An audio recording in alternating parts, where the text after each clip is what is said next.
Before we begin, please subscribe to this YouTube channel and visit Maryland K-12 for more education news, data, and analysis. School violence is an emotional topic for every parent, especially when mass shootings dominate national headlines. But when the discussion focuses on Maryland schools specifically, the actual risk looks very different from the fear many families feel.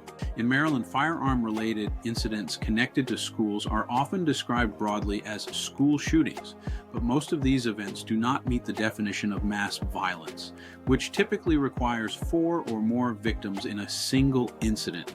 Instead, most reported cases involve isolated gunfire, possession of a weapon, or incidents occurring after school hours, not active shooter situations during the school day. Over the past decade, Maryland has seen dozens of gun-related incidents associated with school property, but true mass casualty events inside schools remain extraordinarily rare. In fact, the vast majority of Maryland public schools report 0 firearm incidents in a given year. State education and safety data show that violent crime inside schools is low compared to violence in surrounding communities, and no Maryland public school is currently designated as persistently dangerous under state or federal standards.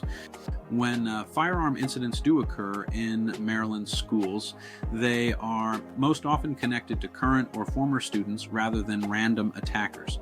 Many of these situations are identified early before anyone is harmed because students report concerns, staff intervene, or threat assessment systems do what they are designed to do. This highlights the importance of prevention and early intervention rather than relying solely on physical security measures.